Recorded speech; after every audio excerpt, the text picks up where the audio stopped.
ఏ రూపము లేనటువంటి అపురూపమైన స్వరూపాన్ని ఈ శ్లోకంలో వర్ణించి చెప్తున్నారు. ఆ రూపాన్ని మీరు స్త్రీగా భావిస్తే కాళవుతుంది, దుర్గ అవుతుంది, సరస్వతి అవుతుంది, ఏమైనా అవుతుంది. ఆ రూపాన్ని మీరు పురుషుడిగా భావించి అర్చించినట్లయితే విష్ణుమూర్తి అవుతాడు, శివుడవుతాడు, సూర్యుడవుతాడు, సుబ్రహ్మణ్యుడవుతాడు, ఏమైనా అవుతాడు. అది ఆయన ఇష్టం. ఆయనకి ఏ రూపము లేదు. అయితే ఇది ఈ శ్లోకంలో చెప్తున్నారు. దీనికన్నా ముందు విష్ణు సహస్రంలో విష్ణుమూర్తిని గురించి చెప్పిన నామాలు, అమ్మవారి నామాలు కూడా తెలుసుకుని దీన్ని తెలుసుకుందాం. అప్పుడు మనకి బాగా స్పష్టంగా అర్థమవుతుంది. నైకరూపో బృహద్రూప అని విష్ణు సహస్రంలో విష్ణుమూర్తి నామం. అంటే ఒక రూపము లేకుండా సృష్టి మొత్తం నిండిపోయినటువంటి వాడు. ఏ రూపము లేకుండా సృష్టి మొత్తం నిండిపోయిన స్వరూపం విష్ణుమూర్తి అని చెప్తున్నారు. లలితా సహస్రం ఏం చెప్తోంది?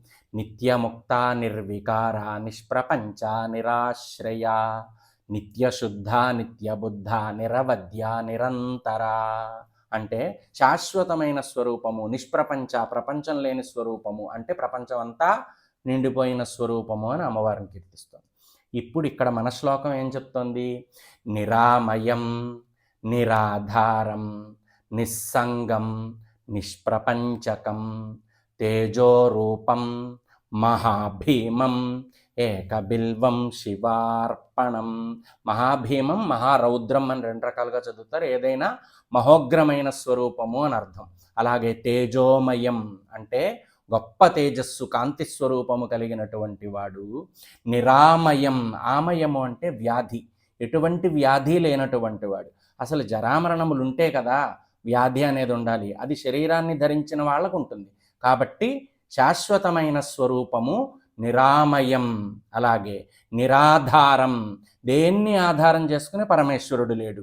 పరమేశ్వరుడినే సృష్టిలో ఉన్న జీవులు అన్నీ ఆయన్ని ఆధారం చేసుకుని ఉన్నాయి తప్ప ఆయన దేన్ని ఆధారం చేసుకుని లేడు కనుక నిరాధారం. అలాగే నిస్సంగం, ఆయన దేంతోనూ సంగం పెట్టుకోవట్లా, అంటే దేంతోనూ కలవకుండా విడిగా ఉంటున్నాడు. అంటే సృష్టిస్తున్నాడు, స్థితి చేస్తున్నాడు, పోషిస్తున్నాడు, తిరిగి లయం చేసుకుంటున్నాడు. కానీ దేంతోనూ తాదాత్మ్యం చెందకుండా సాక్షిభూతంగా ఇవన్నీ సునాయాసంగా చేస్తున్నాడు.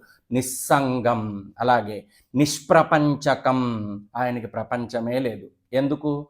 ప్రపంచమంతా ఆయనే ఉన్నాడు కాబట్టి ఆయనకి ప్రపంచం అనేదే లేదు. అంటే సృష్టి మొత్తం నిండిపోయిన చైతన్య స్వరూపానికి బిల్వదళం సమర్పిస్తున్నాను అని స్పష్టంగా చెప్తున్నారు ఈ శ్లోకంలో. కాబట్టి ఏ దేవతనైనా సరే అరూపమైనటువంటి అపురూప స్వరూపంగా భావించి మనం అర్చించుకోవాలి.